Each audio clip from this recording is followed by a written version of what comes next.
Chinese बहू। हे भगवान, फिर से यह कोरोना नाम का राक्षस जाग गया। इस बार तो ड्रैगन के मुंह से मौत बरस रही है। सही बोल रही है माँ जी। मुझे तो अब शर्म ही आती है कि मैं चाइना से हूँ। न जाने क्या क्या खाती हैं, कैसी कैसी बीमारी फैलाती हैं। अरे बहू, लेकिन वहीं से तो तू भी आई है ना मेरी लाडो। तू तो अंडा भी नहीं खाती। माँ जी, अच्छा खासा सब ठीक हो गया था, लेकिन पता नहीं कैसे ये फिर निकल कर आ गया। काश चाइना वालों को थोड़ी सी और अकल होती तो आज हम लोगों से अपने यूं जुदा ना हो रहे होते। कोरोना की नई लहर से देश में हो रही मौतों और घर में बंद रहने के कारण हमारी चाइनीज बहू बहुत दुखी होती है। उसे लगता है कि भारत में जो कुछ भी हो रहा है वो उसी के कारण हो रहा है। अब हमारी चाइनीज बहू परेशान सी रहने लगी। अरे क्या बात है मेरी चाइनीज गुड़िया, आज तू एक्सरसाइज नहीं करेगी? अरे ना तो तूने जूस पिया है। क्या हो गया लाडो? कुछ नहीं मम्मी जी, बस अच्छा नहीं लग रहा। लोग मर रहे हैं और मैं जूस पीऊं। माँ जी, चाइना से आई ये महामारी और मैं भी तो चाइना से ही आई ना। अरे अरे बेटा, ऐसा ना सोच।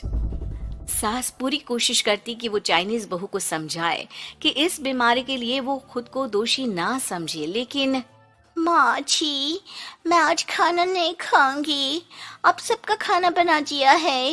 मैं कमरे में जा रही हूँ, प्लीज डिस्टर्ब मत करना। सास ने अपनी हंसती खेलती बहू का ये रूप तो कभी देखा नहीं था, लेकिन करती भी तो क्या।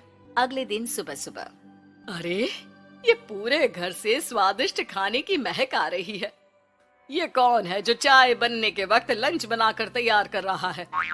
वो किचन में आती है जहाँ चाइनीज बहू ने शुद्ध वैष्णव खाना तैयार कर रखा था। अरे बहू, सोई नहीं क्या जो इस वक्त इतने प्रकार का खाना बना लिया? हाँ हाँ माँ जी, क्या करे, जब दिल में बोझ हो तो नींद नहीं आती। तभी तो मैंने सोचा मैं गरीब और जरूरतमंद लोगों को खाना पहुंचा दूंगी। वो ढेर सारा खाना रोज बनाती और गरीब और बेसहारा लोगों में बांटती। क्या कर रही है बहू? कितने दिनों से देख रही हूँ तू अच्छे से सोती भी नहीं है। क्यों कर रही है लाडो?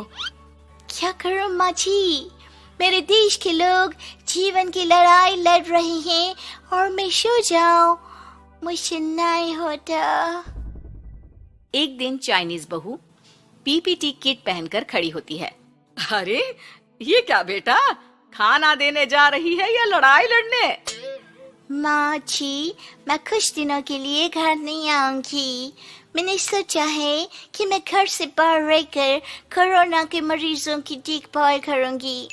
ओ प्लीज प्लीज आप मुझे रोकना नहीं। नहीं नहीं बहू, ये तो तूने बहुत ही नेक काम सोचा है। बस बेटा तू अपना ख्याल रखना। बहू वहां से चली जाती है, लेकिन सास की रोज फोन पर बहू से बात होती। घर पर क्या है माँ, क्यों भेज दिया तूने उसे? बाहर कितना खतरा है, उसे कुछ हो गया तो? अरे बिल्कुल चिंता ना कर, उसने सारे नियम कायदे को फॉलो किया है। अरे वो बिल्कुल ठीक रहेगी। और अगर मैं उसे मना कर देती ना तो उसकी अंतरात्मा उसे सोने नहीं देती। तू तो सारा दिन घर से ऑफिस का काम करता, लेकिन मैंने देखा है उसे कितना परेशान रहती थी कुछ दिनों से। हाँ वो भी है। उधर चाइनीज बहू लोगों का खूब ख्याल रखती, उन लोगों तक खाना पहुंचाती, उनके बच्चों की देखभाल करती। एक दिन बहू अपनी सोशल साइट देख रही थी तो उसे दिखता है कि एक आदमी ने बच्चों की देखभाल के लिए पोस्ट डाली है। बहू उसे फोन करती है।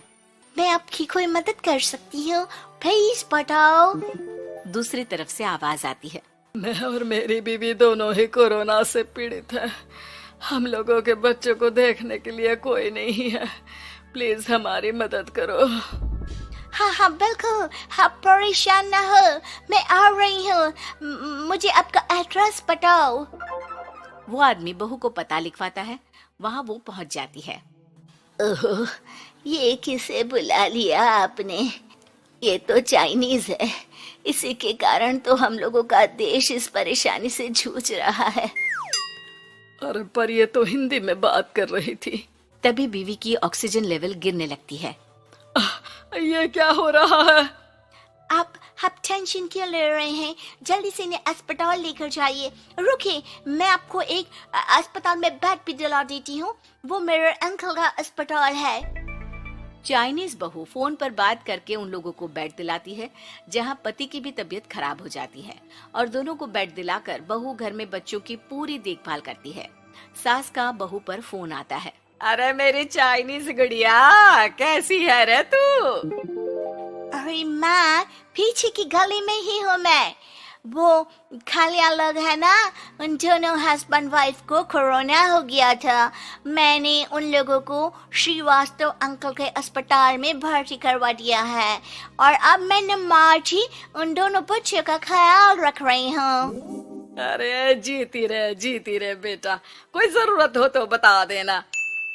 नहीं माँ जी, सब कंट्रोल में है। बस इन बच्चों के माँ बाप ठीक होकर घर आ जाए। अच्छा माँ, इन लोगों के घर का फोन बज रहा है, मैं आपको थोड़ी देर बाद कॉल करती हूँ। लैंडलाइन में घर के मालिक का फोन था। हम लोगों की जिंदगी का कोई भरोसा नहीं है। यहाँ इलाज महंगा है और हम लोगों के पास पैसे नहीं है।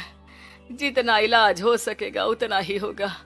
हमारे बाद प्लीज आप हमारे बच्चों को संभाल लेना। नहीं, ऐसे मत बोलिए, मैं अस्पताल वालों से बात करती हूँ। बहू अपनी बैंक से अस्पताल वालों को पैसे दे देती है और फोन पर कहती है, मैंने आप लोगों के अकाउंट में पैसे डाल दिए हैं। इन दोनों का अच्छे से इलाज होना चाहिए। पैसे की जरूरत होगी तो मैं और डाल दूंगी। सारा दिन बहू कोरोना पेशेंट के बच्चों को देखती, रात में ढेर सारा खाना पैक करके जरूरतमंदों में बांटती। सोशल साइट्स के जरिए भी वो लोगों से जुड़कर उनकी मदद करती। फिर एक दिन घर का मालिक और उसकी बीवी ठीक होकर घर आ जाते हैं। आपका बहुत बहुत शुक्रिया, मैं आपकी पाई पाई लौटा दूंगा। भाई नहीं, पैसा दिया था, लेकिन वो जब आप बिल्कुल ठीक हो जाना तो क्षमा कर दे देना, कोई बात नहीं। दोनों पति पत्नी चाइनीज बहू का शुक्रिया अदा करते हैं। आप तो हम लोगों के लिए भगवान की तरह हैं। आपका बहुत बहुत शुक्रिया। चाइनीज बहू बहुत खुश हो जाती है। वो घर आकर सास को पूरी बात बताती है। देख मेरी चाइनीज गुड़िया, तुझे चाइना का होने पर अफसोस था ना, लेकिन तूने सच्चे दिल से लोगों की सेवा करके ये बता दिया कि बेटी कहीं की भी क्यों ना हो, ससुराल आकर वो ससुराल के रंग में ही रंग जाती है। अब तो तू मेरी भारतीय बहू है। हाँ।